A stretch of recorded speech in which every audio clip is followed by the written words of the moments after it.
رہی بات ارد کی تو سورہ زاریات کے مطابق یقین کرنے والوں کے لیے اس ارد میں بہت سی نشانیاں۔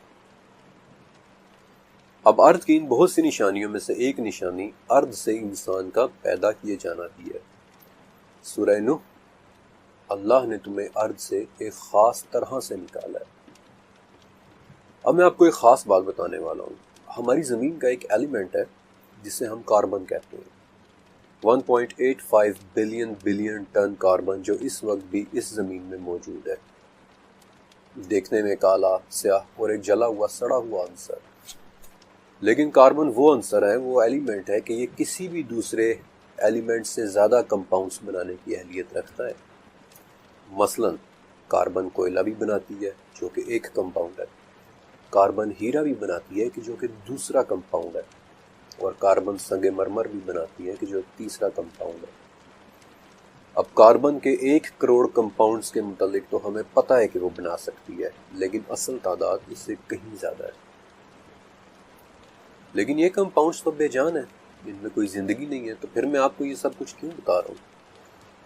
کیونکہ کاربن سے صرف بے جان کمپاؤنڈز ہی نہیں بنتے۔ اس وقت ہم 6 لاکھ ایسے کمپاؤنڈز کو جانتے ہیں جو بے جان یا ان آرگینک ہے، لیکن ان 6 لاکھ کے مقابلے میں 1 کروڑ 60 لاکھ کمپاؤنڈز ایسے ہیں کہ جو آرگینک ہیں، جو زندگی کے لیے ضروری ہے۔ اسی لیے تو ہم زمین پر پائی جانے والی زندگی کو کاربن بیسڈ لائف کہتے ہیں، یعنی کاربن سے بنی ہوئی زندگی۔ انفیکٹ کاربن اور زندگی کا اتنا گہرا تعلق ہے کہ زندگی کی ان 123 ڈیفینیشنز میں سے ایک ڈیفینیشن یہ بھی ہے کہ زندگی کاربن ایٹمز کے چند دوسرے ایٹمز کے ساتھ بانڈنگ کا نام ہے۔ اب تو قرآن پاک میں کئی جگہ انسان کے مٹی سے بنائے جانے کا ذکر ہے، لیکن 3 جگہ بالخصوص کالی سڑی ہوئی کھنکھناتی ہوئی مٹی سے پیدا کرنے کا ذکر ہے۔ اس کالی سڑی ہوئی کھنکھناتی مٹی کی اصل حقیقت کیا تھی یہ تو صرف اللہ ہی جانتا ہے، لیکن ایک بہت بڑی وجہ ہے کہ ہم خود کو کاربن بیسڈ لائف کہتے ہیں، کالی سڑی ہوئی اس کاربن کی وجہ سے جو اس مٹی سے نکلی تھی۔ اور انسان کو اسی تخلیق کے ساتھ ہمارے سفر میں آپ کی اور ہم سب کی کہانی کا آغاز ہوتا ہے۔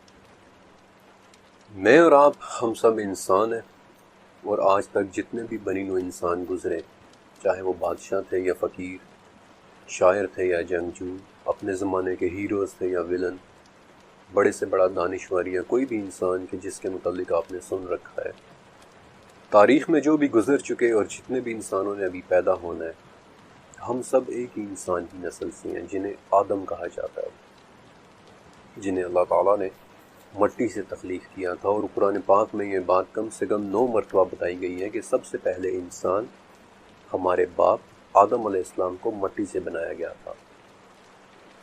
لیکن کون تھے یہ آدم؟ ہم ان کے متعلق کیا جانتے ہیں؟ وہ دیکھنے میں کیسے تھے؟ ترمذی کے مطابق آدم علیہ السلام کی تخلیق کی ابتدا تمام ارض سے ایک مٹھی مٹی لے کر کی گئی تھی، اور اس لیے ان کی اولاد میں مختلف رنگوں اور مزاج کے لوگ ہیں۔ پھر سورہ مومنون کے مطابق اس مٹی کے جوہر یعنی اس کے ایکسٹریکٹ سے، جس کی صحیح حقیقت کیا ہے اللہ ہی بہتر جانتا ہے، آدم کے بننے کی تیاری شروع ہوئی۔ اور پھر سورہ صاد کے مطابق اللہ تعالیٰ نے اپنے ہاتھوں سے مٹی کے جوہر سے آدم علیہ السلام کا جسم تیار کیا، اور پھر مسلم کے مطابق اس جسم کو جب تک چاہا وہیں پڑا رہنے دیا جہاں اسے بنایا تھا۔ اور یہی وہ وقت تھا کہ جب ابلیس اس پتلے کے پاس آتا اور اسے دیکھتا کہ آدم کس طرح سے پیدا کیے جا رہے ہیں۔ انفیکٹ ابن عباس رضی اللہ تعالیٰ عنہ کہتے ہیں کہ وہ پتلا 40 دن تک وہیں پڑا رہا تھا۔ پھر مسلم کی ایک حدیث کے مطابق جب اللہ نے چاہا اس پتلے کو زندہ ہونے کا حکم دے دیا، اور جمعے کے دن عصر سے لے کر رات کے درمیان وہ پتلا ایک زندہ انسان بن گیا۔ جب اس پتلے میں روح پھونکی گئی، جب یہ روح پھونکی گئی تو انہیں چھینک آئی، اور انہوں نے اللہ کے حکم سے الحمدللہ کہا، اور جواب میں اللہ تعالیٰ نے یرحمک اللہ فرمایا۔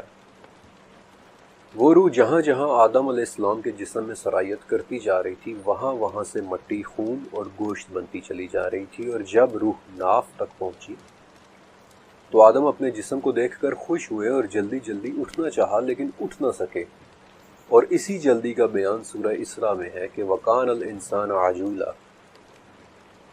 یعنی کہ بے شک انسان بڑا ہی جلد باز ہے۔